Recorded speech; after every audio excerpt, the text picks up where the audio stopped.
What's up, guys? Theo here, doing a quick prediction for Garry versus Geoff Neal. So right now, Garry is a minus 250 favorite, and the comeback on Geoff Neal is plus 180 on DraftKings.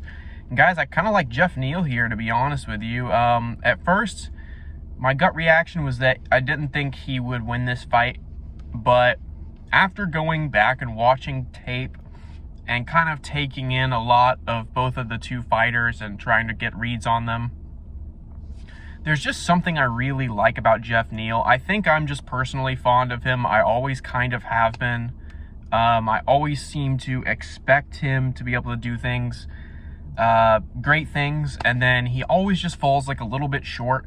But man, if he's not reliable in the cage, how can you not really like Geoff Neal? He's got such a fun fighting style, and the guy is just such a soldier, man. I mean, he is something of an enigma, his personality, because like when you see Geoff Neal fight, it's just so odd. It's almost like he just like does not have a care in the world. He's so like relaxed when he's in the octagon, but he is such a devastating fighter that it's just very unusual to see, man. Like, I was watching him fight Shavkat just last night. I was doing tape on that fight, and it's so funny how there was a moment where Shavkat's his gum shield came out, and it was like on the octagon, and he didn't say anything. Shavkat kept fighting, and eventually they fight on for a few minutes, and Herb Dean notices that his mouthpiece is not there, and so he stops the fight or whatever. And this is after like a brutal like round already of just back and forth fighting. Herb Dean stops the fight. Shavkat's like sitting there adjusting, putting his mouthpiece back in, and you look at Geoff Neal. And Geoff Neal is standing there like with his hands on his hips, just like looking around like this, like in the little break in the action. Literally like not 2 seconds after Shavkat was literally sitting there beating the shit out of him and back and forth. I mean, he's doing good boxing work as well. He's just standing there like a dude like waiting on the bus or something, looking around just like, what do I got to do today? And then just Herb Dean calls it and right back into it. I mean, he's fighting one of the most dangerous guys at that weight class, this hype dude who's like from the East and is like come to dominate, take over the division and whoop ass and kill everybody. And Geoff Neal just could not care one bit. He's just, you know what I mean? Just the second the fight is like paused, he's just sitting there with this, like literally looking around casual, and the second he's just back to it, putting work on Shavkat. And you know what, guys, to be honest, I'm going to say something pretty controversial. People are going to tear me up for this, but I think Geoff Neal won the first round of that fight. He looked really, really good on the feet. Just everything he was doing with his boxing and his movement, just really good, man. I mean, he was taking a lot of damage from Shavkat, but it wasn't really slowing him down, and he was doing damage to Shavkat too. I mean, that was not an easy first 2 rounds for Shavkat at all. Eventually, he did find a submission, but man, if Geoff Neal did not, his boxing looked great in that first round, man. And he was really bringing it to Shavkat. I felt like he looked really good, and he did well in the second round. He probably didn't win that one, but even if you go and you look at the end of the fight, man, I mean, Shavkat is hitting him with like some of the craziest knees to the body, like over and over again. This big, long, tall, powerful guy is just beating the crap out of him, and literally is like subbed him and dropped him down. And you saw on the camera at the end, he was tipped over like this in the corner, like he had just been beat mercifully, man. And he just never shows anything. Geoff Neal never seems like he is mad or angry and literally, I mean, he went from being slumped over after being beat. They stood him up, and he was sitting there calm, serene once they explained what happened, and just went up, shook Shavkat's hand, and just looked like it was just another day, like after just getting the absolute piss beat out of him. And literally like 10 to 12 seconds after that, he was up, shaking Shavkat's hand. People might think that's a bit silly that I'm focusing on that, but the ultimate thing that I'm seeing here is that Geoff Neal, he just has no ego at all. There is just not an ounce of ego or narcissism that I can detect when the dude is fighting. That's why I say he's like a soldier. He's just in there and he just does whatever he has to do. He doesn't let things get in his head. And the thing with him is that it's almost, when he fights, it's almost like he's showing up to work. this is like a dude that I don't even think he is like a fighter's fighter. I think he's just a hard worker who happens to fight.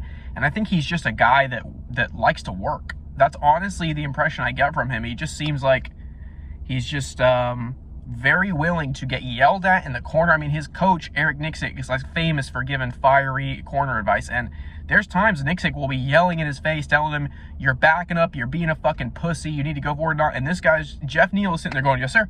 Yes, sir. Like, just, there is no ego in him whatsoever. He just shows up to do a job, and just like until he is told to stop, he just keeps working and keeps going forward. So the thing that he really lacks is that fiery composure, that like passion where you just go in the octagon and you're just there to take it from your opponent. The guy can fight. I mean, he's like, the guy can fight like a bull, but he needs someone to put a fire under his ass. We even saw in the Vicente Luque fight where he was losing the fight, and Nixick managed to just to get a fire under him in the corner, telling him, you need to go and take this from this guy. And that's what he did. He went in and he ended up knocking Luque out in a fight he was losing. It was an incredible comeback. So he's almost like the opposite of Ian Garry in a lot of ways. Ian Garry is like got his head in the clouds, man. He's so focused on himself and it's his destiny and whatever. Guys, I'm not an Ian Garry hater. I don't bite on all of the like social media like bait that gets put out there. Everyone calls Ian Garry a cuck, whatever. I could not care less what goes on in the guy's personal life, and I genuinely don't. I'm not like chomping at the bit to see Ian Garry lose. He's very skilled. I have bet against him before for certain good reasons, and the thing about him is just that, yes, he's annoying to listen to, but I don't care. I don't want to see Garry lose really that badly. I kind of want to see stars. I want to see someone be the next McGregor, right? But Garry really thinks that's what he is, and he wants that so badly. He's willing to say anything and just attack anyone over anything, do these like dumb antics where he's like putting Geoff Neal's face on a shirt, and that type of stuff just, I don't really know how Geoff Neal's going to react to that. I don't know if he is going to like get pissed and that is going to fire him up, because no one's ever directly attacked him like that. Geoff Neal's a nice guy. So either it's going to fire him up and work in his favor, or he's not going to give one shit, because I don't think the guy has much of an ego, especially in the cage. And I think Garry could very well be looking past him in this spot. I think he's just really strong. He's got a ton of power. And guys, I cannot get that Song Kenan fight out of my head with Ian Garry. There's been several fights since then where I've tried to fade him based on that, and it hasn't worked out. He destroyed Daniel Rodriguez. He destroyed Neal Magny, although I did want to see him win with a finish there, and he didn't do it, so he played around a little too much. I just don't think that he's as focused as he kind of makes out to be. I think he's really focused on fame and wanting to be like the next guy. He really wants to be the dude, and he's not quite there yet, and this is a step up in competition for him. The step up in competition did not come with Neal Magny. It did not come with Daniel Rodriguez. It did not come with Song Kenan. This is the step up in competition for him, because he's going up against a dude that Shavkat was having trouble finishing. And so, even though it's kind of a bad stylistic matchup for Geoff Neal, him being, you know, him kind of being at a bit of a striking disadvantage here and a technique disadvantage here, Geoff Neal is really good at making fights ugly. He's really, really good at it. He's one of the best at just making a fight into an ugly fucking thing. I mean, Shavkat, before he fought Shavkat was not really known to go out there and like go in people's face and everything. He kind of likes to stay back, and he is a bit of a sniper sometimes. And Geoff Neal was able to bring it to him, get him in clinches.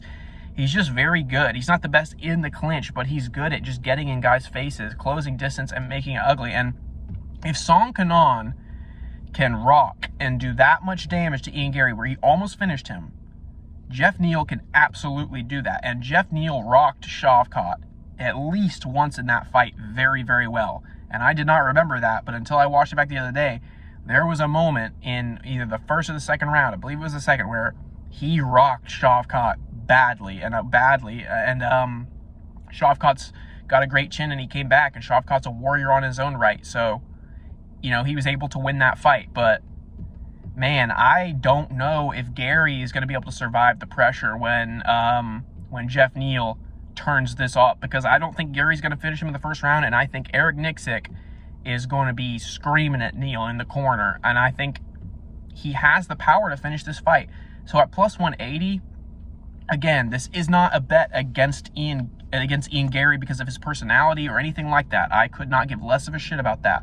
I only care about picking who wins fights. And man, I just have to see this Song Kenan thing through, man. I have to keep picking against Garry until somebody with power decides to just put it on him. And Geoff Neal could very well be that guy, especially at plus 180. Geoff Neal's hung around in the division for a very long time. He's very tough, and the guy's a dog. So that's it, guys. Give me Geoff Neal at plus 180. Keep it locked in. We're going to finish up this card before Saturday.